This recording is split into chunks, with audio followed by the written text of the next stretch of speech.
Hello दोस्तों, नमस्कार। Welcome to agri exam. जैसा कि आपको पता है, यह सीरीज हमारी पीवाईक्यू की चल रही है और जो हमारा यूनिट है वो है सोइल साइंस।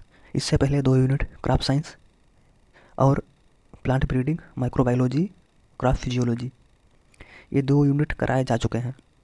अगर आपने इन्हें नहीं देखा है तो प्लेलिस्ट आपको मिल जाएगी, वहाँ से आप देख सकते हैं।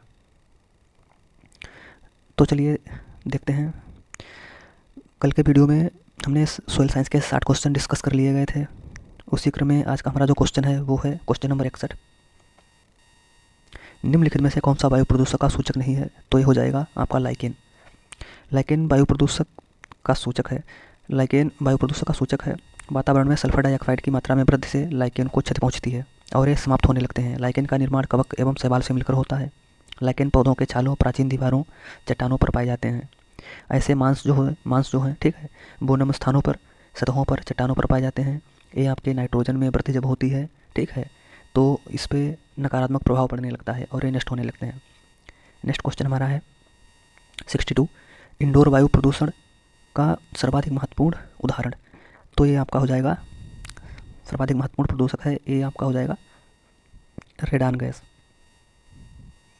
नेक्स्ट क्वेश्चन, आजकल वातावरण में CO2 की सघनता की मात्रा में ppm लगभग, ये आपका है 420।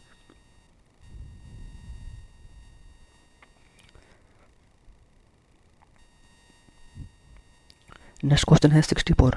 धूल प्रदूषण को रोकने के लिए उपयुक्त वृक्ष। तो ये आपका हो जाएगा सीता अशोक। धूल प्रदूषण को रोकने के लिए उपयुक्त वृक्ष सीता अशोक है। सीता अशोक वृक्ष वर्षा वनीय पेड़ है और यह दक्कन के पठार, पश्चिमी घाट के मध्य में अधिक पाया जाता है। नेक्स्ट क्वेश्चन, क्वेश्चन नंबर है 65। यूरो नॉर्म्स पाए जाते हैं, बनाए गए हैं, ये आपके बनाए गए हैं वाहन के लिए निकलने वाली हानिप्रद गैसों को नियंत्रित करने के लिए। नेक्स्ट क्वेश्चन है 66। प्रदूषण युक्त वातावरण को निम्नलिखित में से किसके द्वारा स्वच्छ किया जाता है? तो इसका राइट आंसर हो जाएगा वर्षा के द्वारा। नेक्स्ट क्वेश्चन, निम्नलिखित में से कौन सा एक पौधा वाहनों के प्रदूषण को अवशोषित करने के लिए सामान्यतः सड़कों के साथ उगाया जाता है, सड़कों के साथ लगाया जाता है? तो ये आपका हो जाएगा बोगेनविलिया।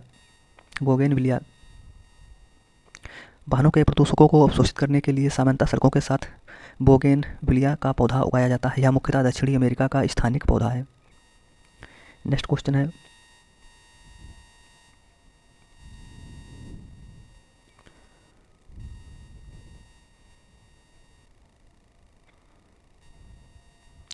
क्वेश्चन है निम्नलिखित में से कौन से महत्वपूर्ण प्रदूषक हैं भारत में इस्पात उद्योग द्वारा मुक्त किए जाते हैं?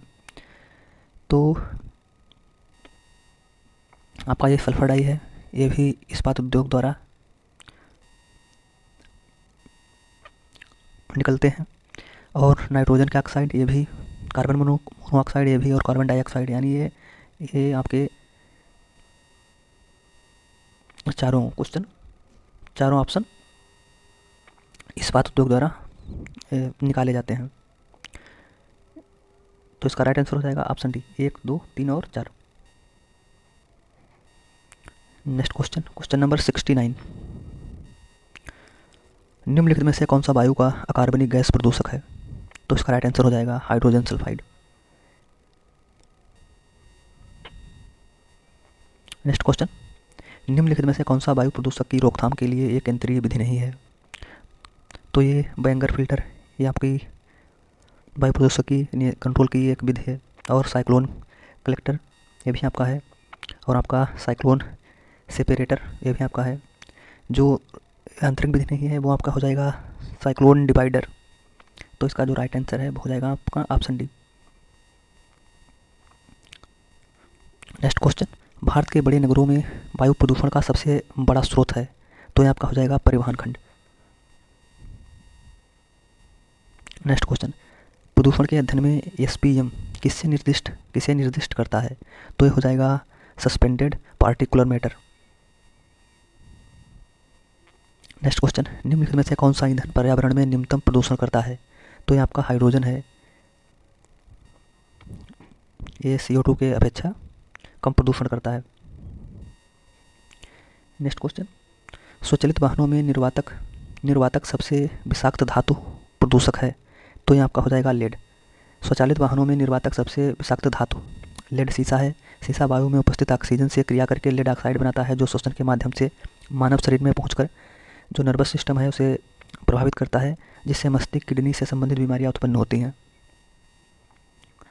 नेक्स्ट क्वेश्चन है, एक सामान्य बातचीत की तीव्रता डेसिबल में है? तो इसका राइट आंसर हो जाएगा 36 से 60 डीबी।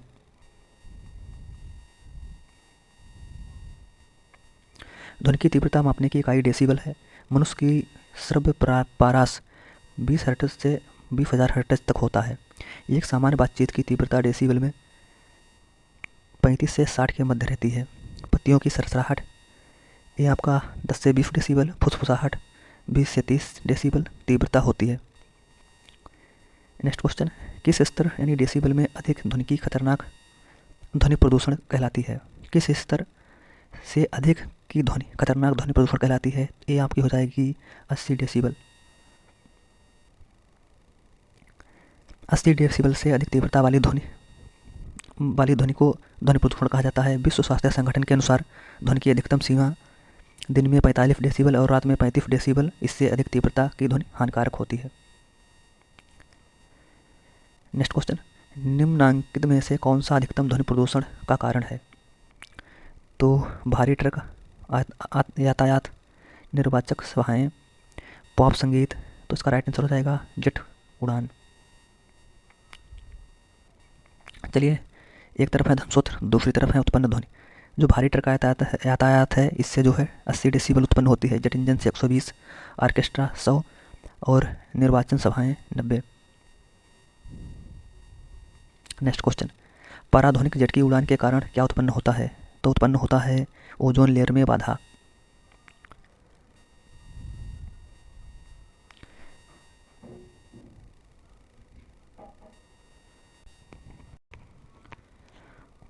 नेक्स्ट क्वेश्चन,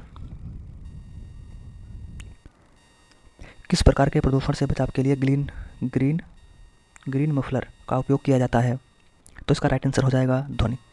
ध्वनि प्रदूषण से बचाव के लिए जो सड़क होती है उसके किनारे या रिहायशी इलाकों में 4 से 6 पंक्तियों में वृक्षारोपण कर ध्वनि को कम करने की एक तकनीक है।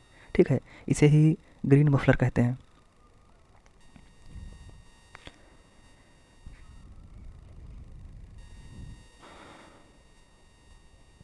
नेक्स्ट क्वेश्चन, मृदा क्षरण अपरदन अधिक होता है जब कम वर्षा होती है।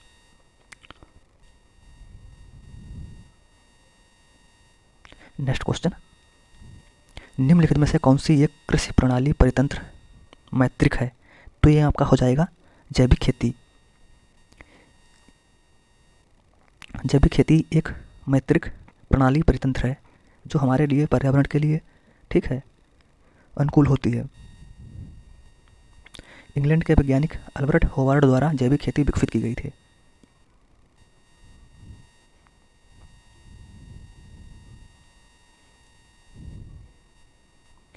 नेक्स्ट क्वेश्चन, नीचे 2 कथन दिए हुए हैं। कथन 1 है, प्रदूषण मित्रवत क्रियाकलापों की रोकथाम तथा नियंत्रण करने के लिए प्रशासनिक इच्छा की आवश्यकता होती है। कारण है, जन मित्रवत पर्यावरण की सृजन और रखरखाव अंतर विषयक प्रयासों की सफलता पर निर्भर करता है। तो ये कथन और कारण ये दोनों सही हैं तथा आर ए की सही व्याख्या है। तो इसका राइट आंसर हो जाएगा ऑप्शन ए। नेक्स्ट क्वेश्चन, राष्ट्रीय स्वच्छ वायु कार्यक्रम केंद्र सरकार द्वारा किस वर्ष प्रारंभ किया गया? तो इसका राइट आंसर हो जाएगा 2019। जनवरी 19 में पर्यावरण, वन एवं जलवायु परिवर्तन मंत्रालय द्वारा राष्ट्रीय स्वच्छ वायु कार्यक्रम शुरू किया गया। इसका उद्देश्य वायु प्रदूषण की रोकथाम, नियंत्रण, पार्टिकुलर मैटर पीएम सांद्रता 2017 के आधार वर्ष से 2024 तक जो है 20 से 30% कम करना।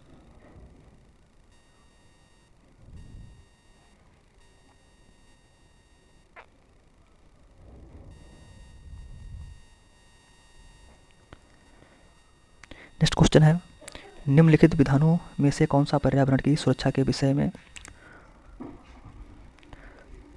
व्यवहार्य नहीं होता है? ऑप्शन पहला है जल उपकरण अधिनियम 1977। ऑप्शन बी है वन संरक्षण अधिनियम 1980। ऑप्शन सी है लोक दायित्व बीमा अधिनियम 1991। ऑप्शन डी है पतन विधेयक संशोधन अधिनियम 1997। तो इसका जो राइट आंसर है वो हो जाएगा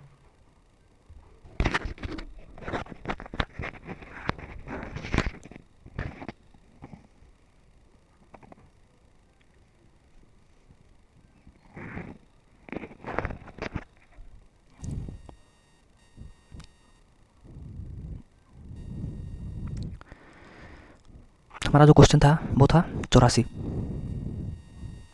निम्नलिखित विधानों में से कौन सा पर्यावरण की सुरक्षा के विषय में जो है व्यवहृत नहीं होता है। ऑप्शन ए है जल उपकर अधिनियम 1977। ऑप्शन बी है वन संरक्षण अधिनियम 1980। ऑप्शन सी है लोक दायित्व बीमा अधिनियम 1991 तथा ऑप्शन डी है पतन विधेयक संशोधन अधिनियम 1997। तो इसका राइट आंसर हो जाएगा जल उपकर अधिनियम 1977। नेक्स्ट क्वेश्चन, मृदा रक्षण को रोका जा सकता है। तो मृदा रक्षण है इसको रोक सकते हैं हम वन लगा के यानी वन रोपण से। नेक्स्ट क्वेश्चन है मृदा और पादप पृष्ठ से जल की कुल हानि कहलाती है। तो ये कहलाती है वाष्पन और वाष्पोत्सर्जन।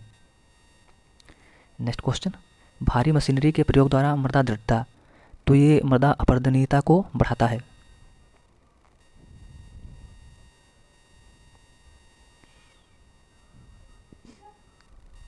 नेक्स्ट क्वेश्चन, निम्नलिखित में से कौन सा एक रोगाणुरोधक के साथ जानवरों के संक्रमणों के कुल प्रकारों को के उपचारित करने के लिए प्रयुक्त होता है। तो ये आपका हो जाएगा राइट आंसर इसका। पहला है यूरिया, दूसरा है फास्फोरिक अम्ल, तीसरा है क्लोरोफार्म, डी है बोरिक अम्ल। तो ये रोगाणुरोधक के साथ जानवरों के संक्रमणों को कुल प्रकार से उपचारित करने के लिए प्रयुक्त होता है। ये आपका राइट हो जाएगा बोरिक अम्ल।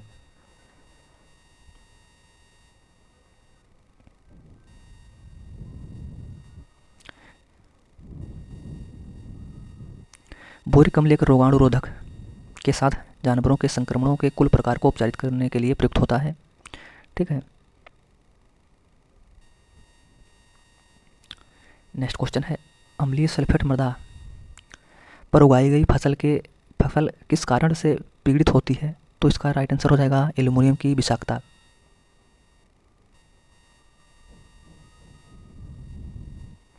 मृदा की जलीय चालकता किसके साथ बदलती है। ऑप्शन ए है कोशिकीय छिद्रता, ऑप्शन बी है गैर कोशिकीय छिद्रता, ऑप्शन सी है कुल छिद्रता, ऑप्शन डी है जलधारण क्षमता। तो इसका राइट आंसर हो जाएगा ऑप्शन सी कुल छिद्रता। नेक्स्ट क्वेश्चन, निम्नलिखित में से कौन एक मृत्तिका खनिज का जो है 2:1 प्रकार नहीं है। ऑप्शन ए है मेटमोरिलोनाइट, ऑप्शन बी है केलोइनाइट, ऑप्शन सी है स्पेक्टाइट, ऑप्शन डी है इलाइट। तो इसका राइट आंसर हो जाएगा केओलिनाइट। केओलिनाइट मृत खनिजा का 2:1 प्रकार नहीं है। यह 1:1 मृत्तिका खनिज का प्रकार है। जब चट्टान खनिज तापमान और दाब परिवर्तन के कारण परिवर्तन प्रक्रिया से गुजरते हैं तब नवनिर्मित खनिजों को द्वितीयक खनिज कहते हैं।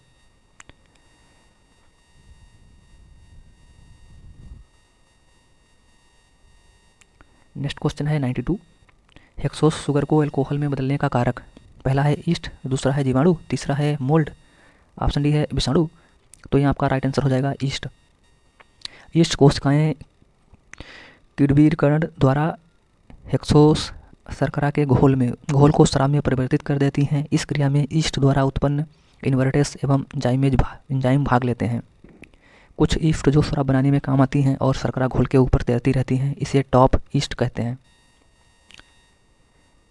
नेक्स्ट क्वेश्चन हमारा है सोयल स्ट्रक्चर किससे संबंधित है।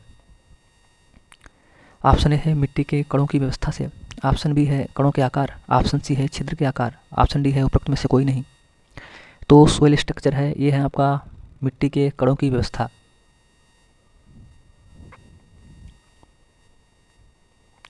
मिट्टी संरचना यानी सोयल स्ट्रक्चर मिट्टी के कणों की व्यवस्था से संबंधित है। इन कणों की संरचना जो कि पृथ्वी में विद्यमान है समुच्चय कहलाती है। आवर्त के आधार पर मृदा संरचना 4 प्रकार के होते हैं, पट्टीकार, त्रिकोणाकार, खंडाकार और गोलाकार। नेक्स्ट क्वेश्चन, प्रकृति का तोहफा है। तो प्रकृति का तोहफा है वो है आपका खेत। नेक्स्ट क्वेश्चन, लवणीय मृदा की विद्युत चालकता कितनी होती है। तो जो लवड़ी मृदा होती है उसकी विद्युत चालकता होती है 16 mmHO प्रति सेंटीमीटर।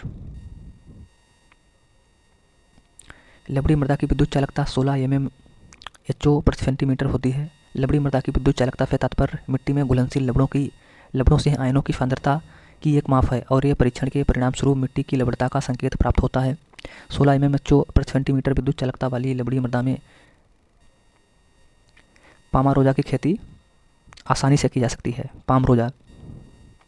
नेक्स्ट क्वेश्चन, पौधों में पोषक तत्वों की अनिवार्यता का मापदंड किसके द्वारा दिया गया? तो ये दिया गया था आर्नोन और स्टाउट। पौधों में पोषक तत्व की अनिवार्यता का मापदंड आर्नोन और स्टाउट द्वारा दिया गया। उनके अनुसार पौधों में उचित वृद्धि और विकास के लिए 16 तत्व आवश्यक होते हैं। जो कुल पोषक तत्व हैं उनकी संख्या 16 है, ठीक है। और अब एक पोषक तत्व और बढ़ा दिया गया है जिसकी संख्या 17 हो गई है, यानी कुल पोषक तत्वों की संख्या पूछे तो ये हो जाएगा 17।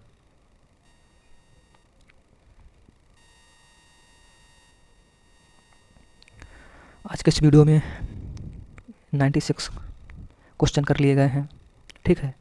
अब आगे के जो वीडियो है आगे का जो क्वेश्चन है हम दूसरे वीडियो में डिस्कस करेंगे, ठीक है। अगर आपको यह सीरीज़ पसंद आ रही हो तो लाइक करें, शेयर करें एंड चैनल को सब्सक्राइब अवश्य करें। और इससे पहले जो वीडियो अपलोड हो चुकी हैं उन्हें नहीं देखा है तो उन्हें अवश्य देखें। धन्यवाद।